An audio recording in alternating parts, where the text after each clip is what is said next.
Yes? Cool. So listen, we got to talk about an emperor of Rome named Nero.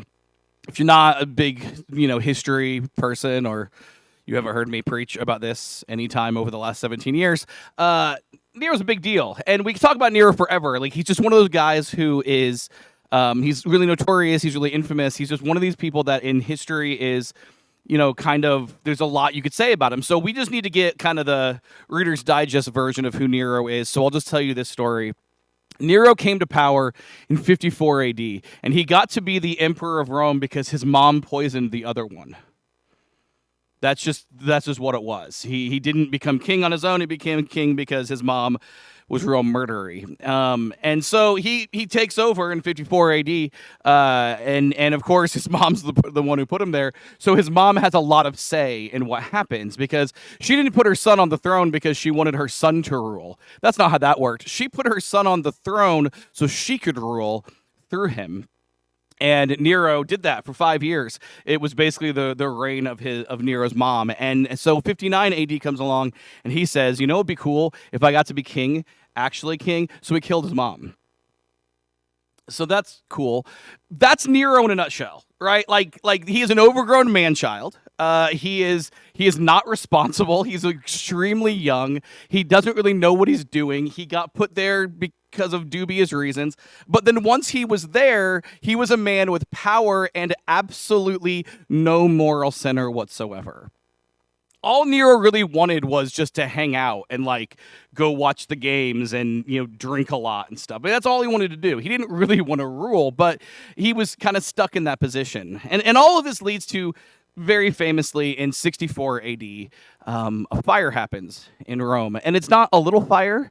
It's a fire that burns for 7 days, which sounds dramatic until you realize a whole lot of the city of Rome was built in wood. And also, it was 64 AD. So, they had buckets and stuff, but that fire truck that we have, they didn't have that. So for 7 days, this fire rages in Rome, and it ends up destroying about 20% of the city, all told. But actually, I should rewind. This always makes me laugh for reasons that are because I wasn't there. But it was 7 days of a fire, and then they got it put out, and then they all just walked away from the embers, and it started again for 3 days. Somebody got crucified for that one. He said he had it. I thought I did. Anyway, 20% of the city is destroyed. But here's the kicker. All the parts of the city that Nero owned were suspiciously fine. You know how, we have, government leaders, and it's well, at least they suffer with us. You know how you get frustrated when they don't? That universal feeling we all have? The Romans had that.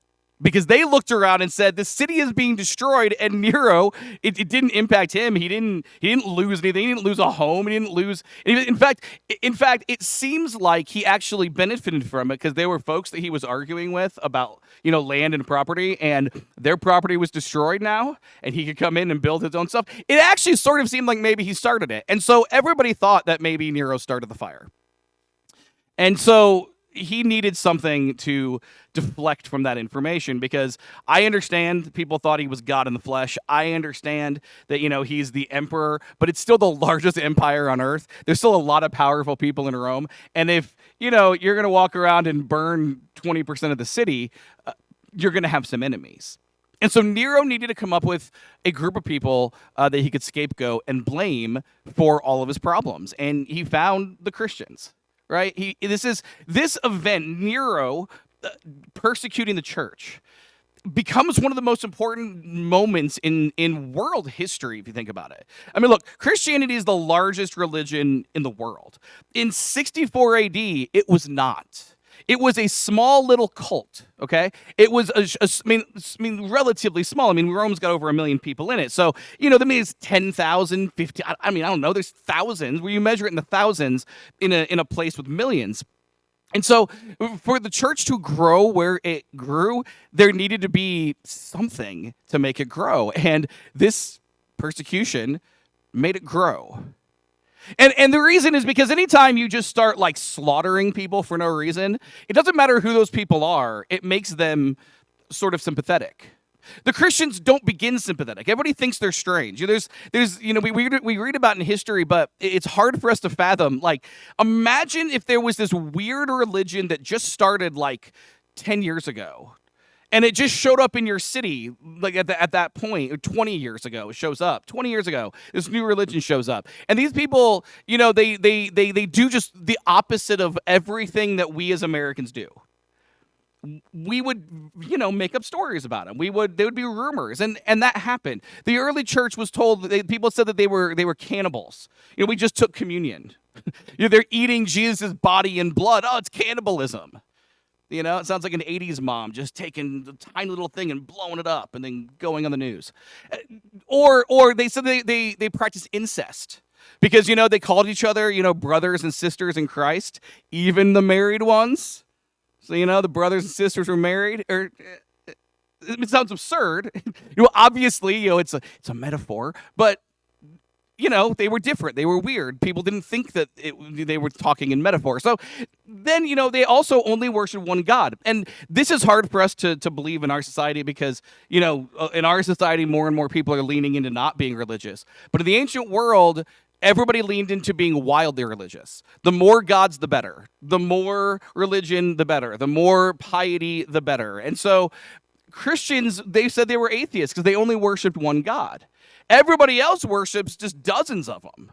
And Christians worship one. So Christians were seen as the irreligious people. They were the ones who were considered, not to be pious, not to be, good family people, right? So if you're a good Roman and you just want to raise your family right, okay? And that's going to be basically everybody. Christians were a threat to their way of life. They were a threat to the Roman way of life. On top of that, they didn't fight in the army and stuff. They said, we're not supposed to kill. Our God tells us not to kill, which is weird for the Romans because all of their gods tell them definitely to kill. And so it's easy to see why they were an easy scapegoat. And so Nero decides, I'm just going to kill them all. And we'll do it in public ways and entertaining ways, and that'll deflect all the blame away from me. And it was very easy to rile the people against the Christians and say like, hey, these people destroyed 20% of your city. And so he burned them alive. He burned them at the stake. He crucified them, in just crazy numbers. He beheaded people. He most famously, he put Christians in the arenas and had them, executed there by animals, lions and other, Spartacus or whatever, It was obviously horrible, but at first, it seemed like a good idea. But what's interesting about the whole thing is that any group of people becomes sympathetic when you kill them enough. And the Christians, as it turns out, more and more Christians were dying, and people were starting to ask questions of why are we watching these people die again? There seems to be no evidence they actually did anything. Other than Nero saying they did, but they've never done anything else. They're not fighting back when we try to kill them. That's strange. They seem to be kind and generous and decent people. Okay, the cannibal thing is weird, and it didn't take long before people would say, well, what's going on with these Christians? And by the end of the first century, the church is not just growing by leaps and bounds, but it's growing amongst Romans. It's growing amongst Greeks and Gentile people who are watching the Christians be just attacked. Anyway, so in the midst of all this, the Apostle Paul dies. He was in jail. He was in prison. He gets beheaded. And that sparks, there's this very ancient story, the very ancient tradition about what happened after Paul died. And it had to do with Peter. You see, Peter was the leader of the church at Rome. In 42 AD, he goes to Rome and he starts preaching and teaching. That's what he does. It's why if you notice, if you read the book of Acts, Peter sort of disappears. And that's where he left too. And so he's in Rome. He plants the church, and he's the guy who just leads everything. And with Paul gone, and this being something like 35 years after the death of Jesus, a lot of the apostles are starting to go. The ranks of church leadership is thinning. And Peter, especially with Paul gone, Paul's been writing all these letters and, kind of uniting the church around the world. Paul dead, that leaves Peter as kind of that a force, a person that people want. And so the Roman church decides we need to protect Peter. And Peter didn't want this. Peter didn't, like, that's not something he wanted, but he was swayed by the argument of, like, look, Nero's going to be off the throne soon. Like, and he was. He only lasts, like, 4 years after that fire. And, stuff happens, like, it gets bad for Nero. Turns out he was in way over his head, and killing a bunch of people doesn't solve your problems. And so they knew that. They knew, okay, so Nero's going to be gone. We need you alive. And so Peter says, okay, and that makes some degree of sense. And so Peter decides he's going to go into hiding. He's going to leave Rome. He's going to escape Rome, and he's going to go find somewhere else to be. Well, this is where we get this really cool tradition in the church. The church tradition tells us that Peter left, and he doesn't get that far away from Rome before this amazing miracle happens. He's walking on the road, he's leaving, and he sees a man walk past him. And, you kind of like do a double take, like you think like, oh, do I know that person? Should I wave at that person? Yesterday I was at the city park and I thought a guy was talking to me. And so I went to go talk to him. His wife was right behind me. I didn't know that guy at all.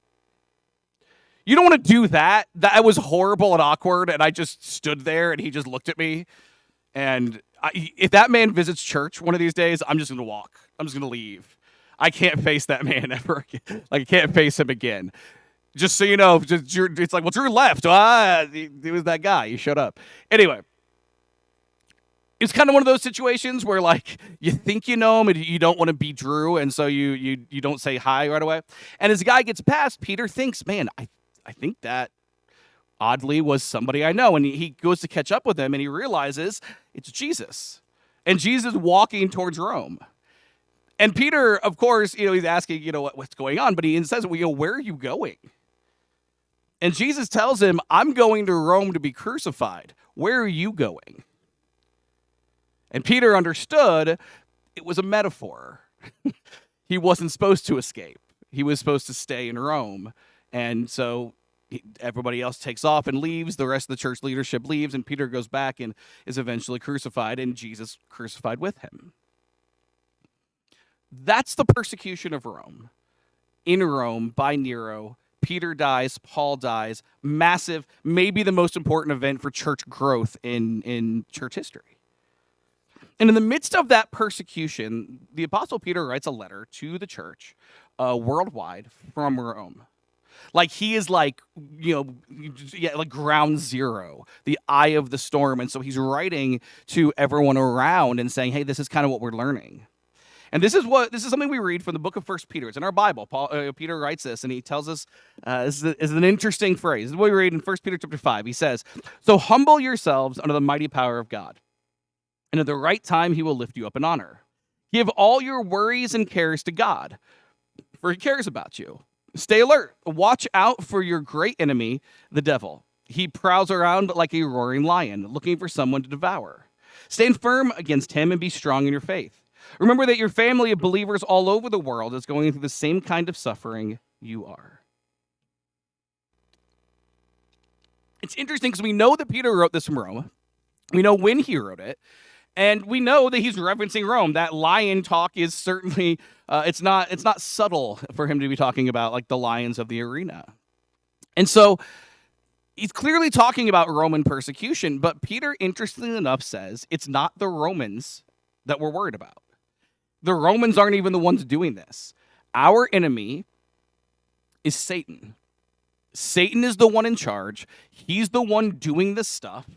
He's the one calling the shots. He is the Thornbush king, the king of the world, the ruler of everything, the God of this age. He's the one in charge. He's the one doing it. So you need to take care. You need to think through these things. You need to be sober-minded, alert. You need to be ready because you have spiritual battle to do.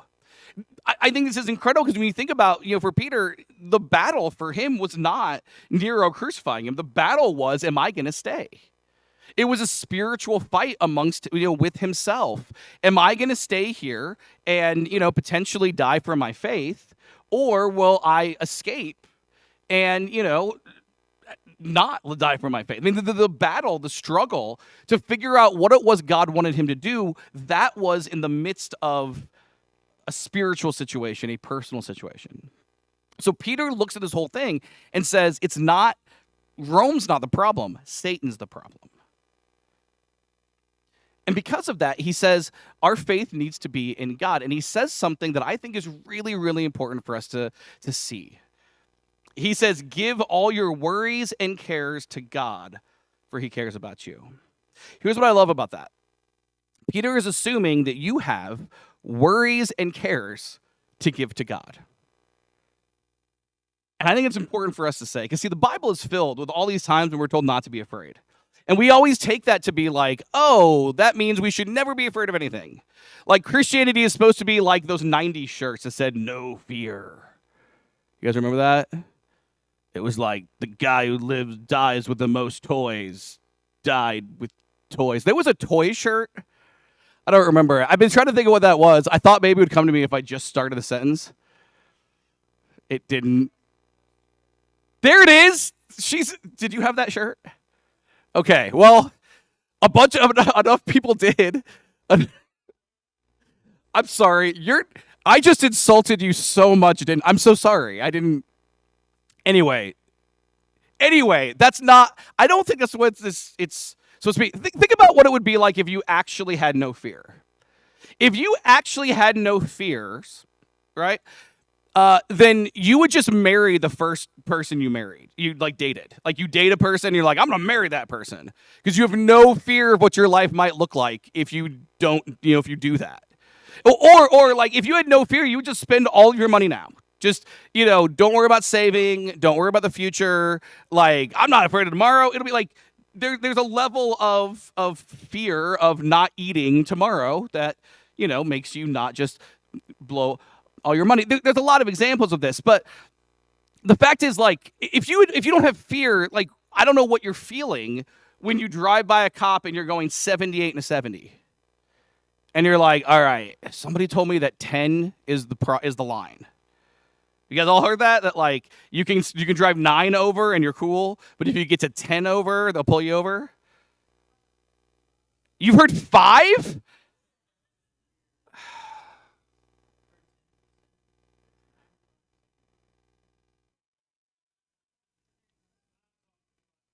I'm just saying. So we've all had these talks. The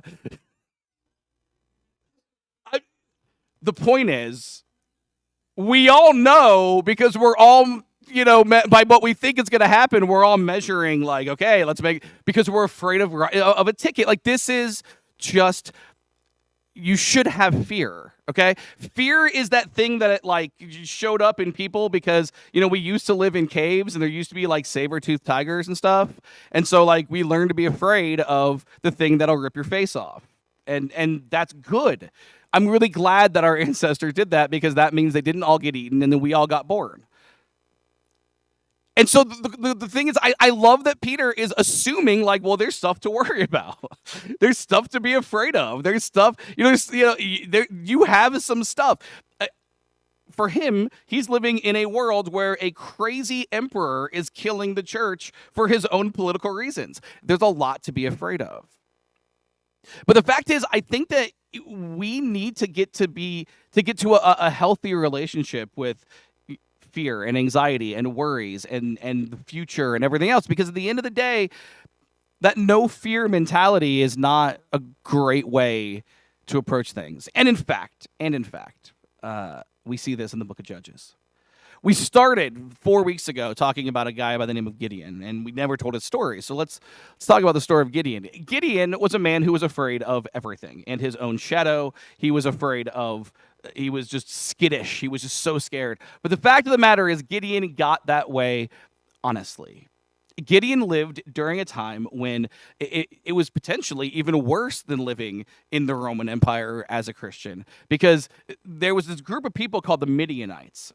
And the Midianites had conquered and they had oppressed and they had done all the things. But the Midianites just hated the Jews. We don't know why, but it was personal. This was more than just conquering a group of people and then taking their money or oppressing them, because the Midianites would go and they would take everything they could take from them. They would take money and wealth and lands and crops and everything else, and anything that they couldn't take with them or carry with them, or anything they couldn't really use, the Midianites just burned. So imagine somebody takes all the food they can carry from us, and then what they can't carry, they burn to the ground and say, we'll see you next year if you're alive. The Midianites weren't just trying to oppress the Jewish people, is the point. They were trying to destroy the Jewish people. And of course, the issue is they were very, very, it was very difficult to even know what to do. The Midianites had this massive army. The Bible tells us that the Midianite army was 135,000 people. I mean, just the population of Colombia as an army in the ancient world. It's just an insane number.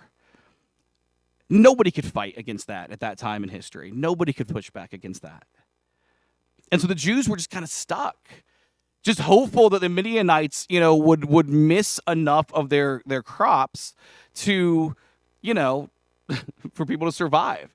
Eventually, after a few seasons of this, the people of Israel they fled away from their cities, their towns, wherever they lived, and they fled to the hills, they fled to the mountains, they fled to caves, they fled to just anywhere they could go to where they could just hide.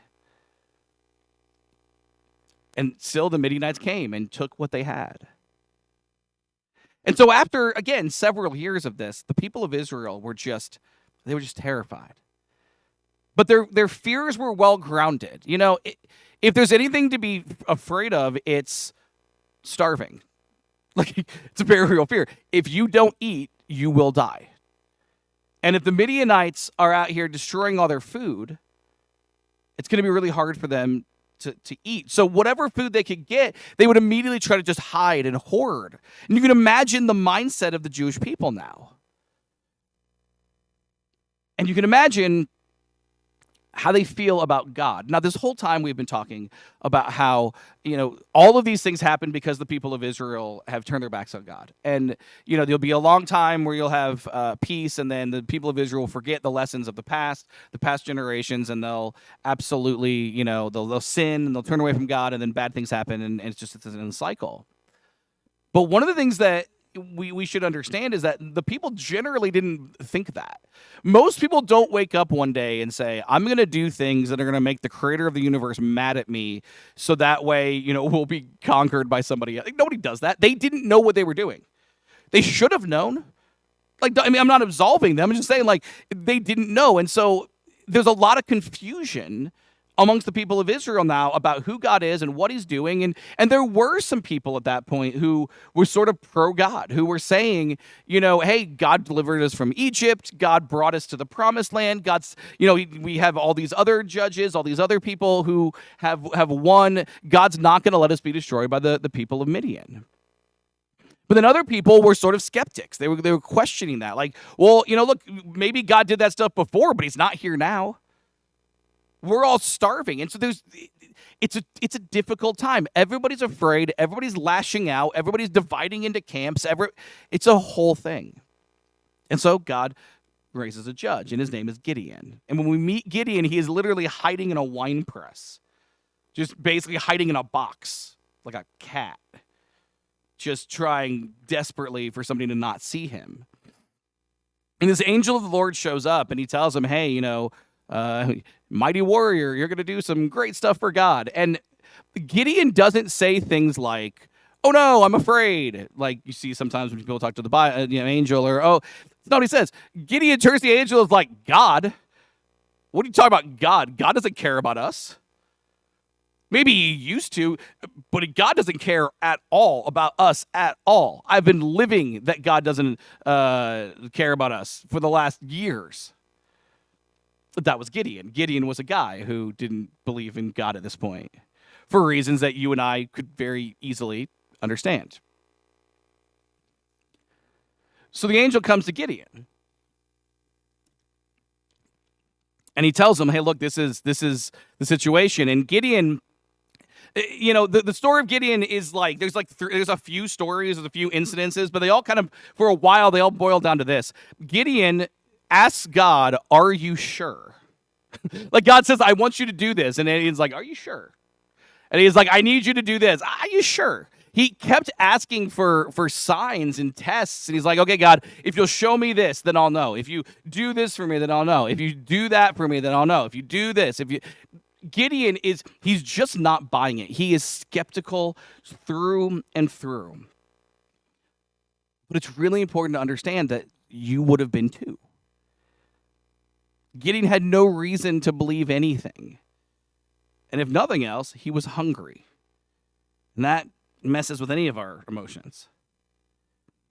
And so finally, Gideon sort of becomes convinced that, okay, we're going to fight back. And God tells him, okay, just get every soldier you can get. Every soldier you can get. And he brings every soldier he can find in Israel. He gathers. It ends up being about 32,000 soldiers, which you'll notice is something like 103,000 less than an army of 135,000.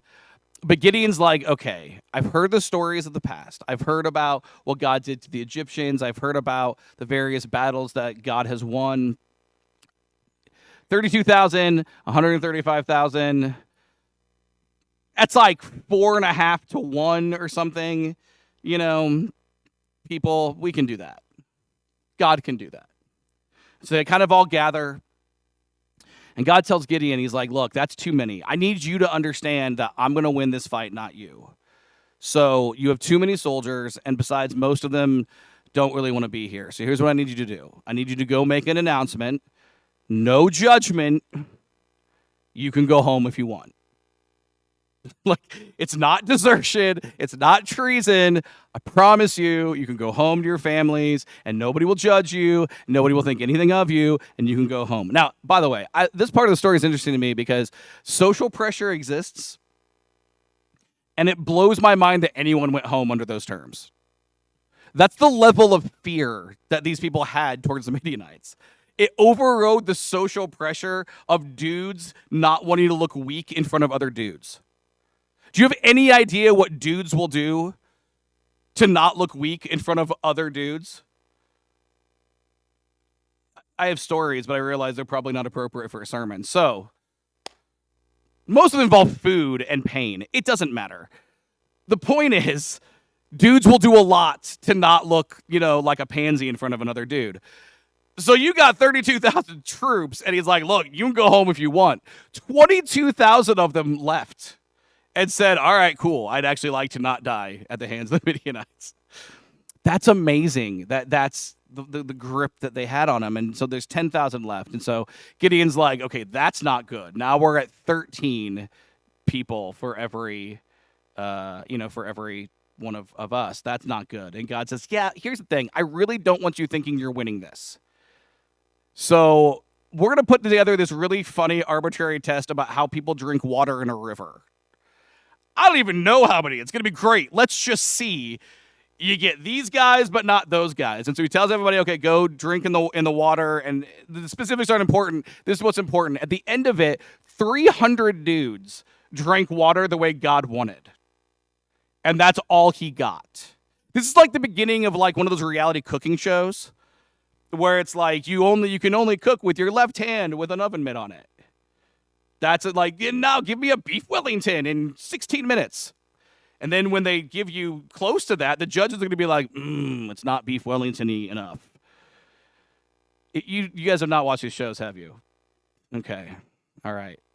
Just know that was hilarious. And that's a great illustration if you watch a lot of Food Network. You guys don't. So I don't need it. It's fine. I don't know that I need an illustration anymore. So it's 300 Jewish soldiers against 135,000. I'm bad at math. I don't even know. Like 400 or something, 450, something like that. Like it's a crazy number of, the thing. And God's like, cool. Yeah, we're good. That's good. Now you're going to attack them with that. And I'm going to show you that I win. And you're totally not going to think that you won with 300 guys. So when I win, you'll know it was me, and then you can trust me from now on. Details aren't important. Just know the Jews win. Wouldn't it be a bad story if it's like, and then the Midianites won? No, the Jews won, and it was God. And Gideon ends up being this amazing leader because he finally is convinced after 1,000 things. Why is that story important? That story is important because Gideon was terrified the entire time. Gideon was faithless most of the time. Gideon didn't want to do this. And this is the really, really, really important point. He had every right to feel those ways. He had lost his home. He had nearly starved to death. He had been through hell on earth, right? And now you're being told, go attack them with, 32,000 versus 135,000. And then God's like, well, that's too many. And you knock it down to 10, and then you knock it down to like no longer thousands, just 100, like 300 people. If you're not scared with 300 people in a battle versus 135,000, there's something deeply, deeply wrong with you. There are psychiatric conditions that you probably have. It's okay to be afraid. In the same way that for Peter doesn't say, don't be afraid of Satan. Don't be afraid of Rome. Don't be afraid of pain and suffering and agony. Don't be afraid of loss. Don't be afraid of everything you face in this life. Don't be afraid of that. Or don't not be afraid. Like he's saying, you have worries and cares. You have anxieties. You have all these things. It's not a matter of not being afraid. It's what you do with it. Like, I know it's a cliche, but it's absolutely true. Being courageous is not an absence of fear. Being courageous is being faithful even when you're afraid. And I think so often as Christians, we're trying to figure out a way to not be afraid, right? We're trying to figure out a way to explain everything so perfectly that it all fits and we never have to worry. But that's not what we read in the scriptures from the heroes who laid the faith down. Peter was afraid. He was. He was faithful anyway. Gideon was afraid. He was faithful anyway. We read about all these martyrs who die for their faith. They're all afraid. How would they not be? But they're faithful anyway because their hope trumps their fear. See, their convictions are more important than their anxiety. And so they push forward. And I think so often we're trying to build a world or build a life or build an existence or build a faith that just completely is lacking in any discomfort or any anxiety, any worry, any fear. I grew up in a church landscape where we just tried to explain literally everything. Like it was anybody has a question, well, you got to have an answer. There's, that was just our thing for like the 20 years of me growing up. Like it was just, you got to have an answer, you got to have an answer, you got to have an answer, you got to have an answer. And so many people stopped being Christians, in my opinion, if I can editorialize, and I know folks, because they believed that their faith was built on having answers, and they learned that there's certain questions that don't have answers. And they had no idea how to sit in uncertainty or doubts or questioning or fear, anxiety, worry. And so they said, well, I guess Christianity must not be true. You see, the Bible doesn't tell us that we're going to have every answer and therefore not be afraid of anything. The Bible tells us that when we are afraid, that God is with us, God is guiding us, God is leading us, and God is with us. The Bible doesn't say everything, it's all going to be okay. The Bible says, no, sometimes Satan is prowling like a lion just looking for somebody to kill. Sometimes the Midianites are here and they're trying to wipe you out. Sometimes life is hard. And instead of saying, well, don't be afraid, he who dies with the most toys wins, no fear. Instead of saying that, we should be saying, no, I'm afraid and here's why. But my faith in love and mercy and compassion and hope and Christ helps me to keep going day in and day out. That's the lesson of Gideon. Not a courageous guy, but a faithful one. That's the story of Peter. Not a guy with all the answers, but a guy with enough that he could keep going. And for you and I, we are called to be people of faith and hope and love. Sometimes that's going to lead us to not being afraid. And other times it's going to lead us to continue to keep going even when we are. Our fourth lesson this morning about the Thornbush king, the book of Judges, and Satan as the ruler of the world. Our fourth lesson is this. Life is scary and will be difficult, but Christ wins, and so do we. Life is scary and will be difficult, but Christ wins, and so do we. The musicians, we're going to sing a song. If they want to come up here, they'll be waiting for me when I'm done with this spiel. Look, you guys have all heard my spiel. Not been baptized. I don't know why you should. You should totally do that. For all the reasons I say every week. And if you're an immersed believer in Christ and you want to join the church, sweet. But you're probably going to not be happy with us sometimes. It's a short and condensed version of those things. Other questions and concerns, we could talk. We're going to sing a song. If you want to talk, let's talk. And let's do that. As we stand